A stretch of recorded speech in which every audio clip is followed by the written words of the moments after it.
get it into oversteer, just balance it, one long slide. Oh, I love this car, it's so good. There's lots of power throughout the rev range, so it's very, very usable. But can it be as quick around the track? Well, let's find out.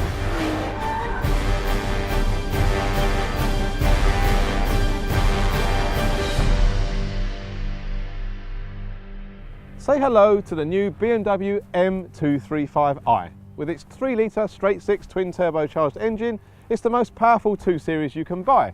But it costs just over £34,000. And for that kind of money, you could have this future classic, the M3 CSL. Just over 10 years after it was launched, this car is rightly regarded as an M-car great. But which one's going to be faster around our test track, and which one's going to be the purer driver's car? Well, let's find out. The M235i's twin-turbo engine produces 322 brake horsepower and 450 Nm of torque. That's 78 Nm more than the old M3. It weighs 1,470 kilograms, so it's 85 kilograms heavier than the old CSL. Launched in 2004, the M3 CSL was the most extreme version of the E46 M3 generation. With a carbon fibre roof, it weighed 100 kilograms less than the standard car, and it also had upgraded springs, dampers and brakes, plus extra power. It also came exclusively with BMW's automated manual SMG gearbox. Let's start with the M3 CSL. The reason this is quite a good comparison to the 235i is this astonishing engine is the first thing you notice. But the reason this is a good comparison to the 235i is a normal M3 around about this age will cost you between £6,000 and £10,000.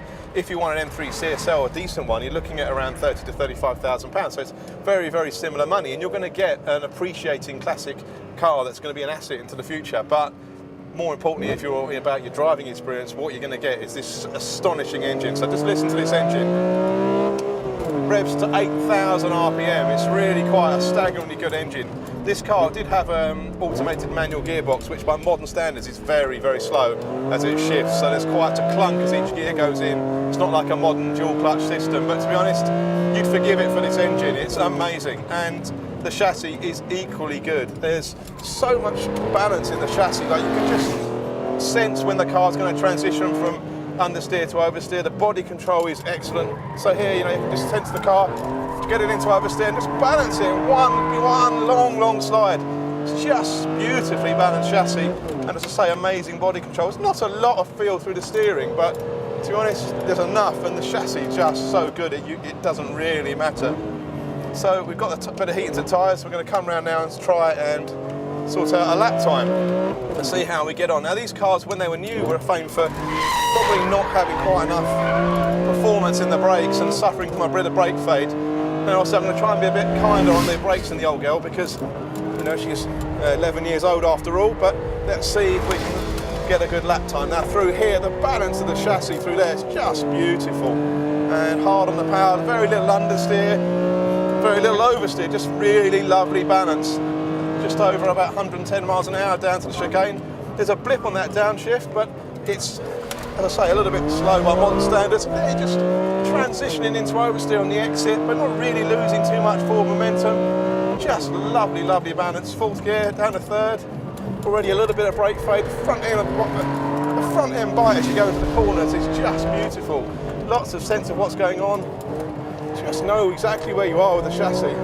Try not to get too much oversteer, carry the speed on the exit. And this engine is just lovely. That's 8,000 RPM through this high-speed SU's amazing body control.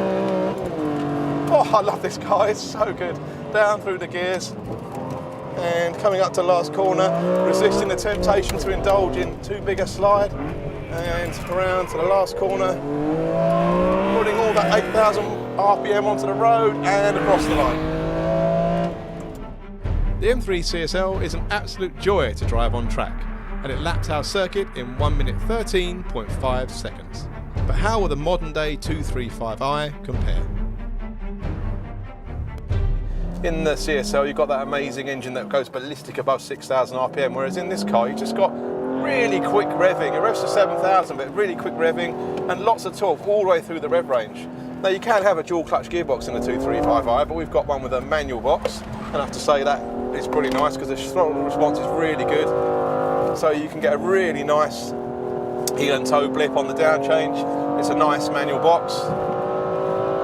It's heavier than the CSL, this car, which is no surprise. Modern cars getting heavier and heavier. It's a really lovely road car. It's very sort of delicate and really enjoyable on the road.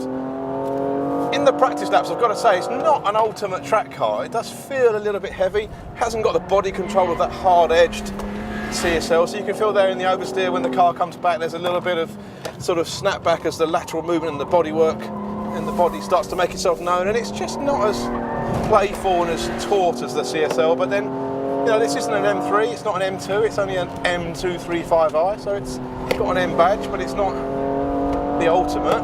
But can it be as quick around the track? Well, let's find out. So we're going to come and start the lap. Again, trying to keep it smooth to come up to the last corner. The engine is great, I've got to say. We've got it in its sportiest settings on the chassis, and we've also got the stability control turned off. So across the line to start the flying lap, and I've got to say the M3 does feel more ballistic in terms of its absolute straight line performance. Not that this car feels slow, as I say, there's lots of power throughout the rev range, so it's very, very usable. Just feels a little bit heavy, if I'm honest, compared to the CSL. Hard on the brakes up to the chicane. Now I am standing on the brakes a bit harder than I am in the CSL, so we're gaining some time under braking, that's for sure. Traction's really good on the exit hairpin, and it's just a very nicely sorted car, but just a little bit too much movement in the body to be a sort of ultimate track car. What it also does for these long corners, it just loads up that front right corner, so the loaded front tyre really works hard in this car, and it works its tyres much harder than the CSL, so you're getting much more wear on the front tyres than you'd expect for a rear-wheel drive car. Through the lane, high-speed change of direction there, pretty stable, but again, more movement, bit of squirm under braking into the last couple of corners, just a little bit of oversteer, but trying not to lose too much time. Feels quiet compared to the CSL, very civilised, and accelerates across the line. It's been a fascinating day driving this pair of very different M cars. The M3 CSL has got a raucous, rev-happy engine and a super sharp race-derived chassis, whereas the 235i is very comfortable on the road and it's got lots of torque. Yet despite their differences, this pair recorded the same lap time around our circuit. So which one would I choose? Well, to be honest, I think I'd want both in my dream garage. I'd want the 2 Series to drive every day, and I'd want this thrilling classic as a car I could enjoy on occasion in the surefire knowledge that it's going to be a better investment than your average pension. Click the window on the left to watch how the mechanically identical M135i gets on against the A45 AMG. Or if you want to watch some more old versus new, click the window on the right. Click on the play icon to watch our latest video, or click on the Auto Express logo to subscribe.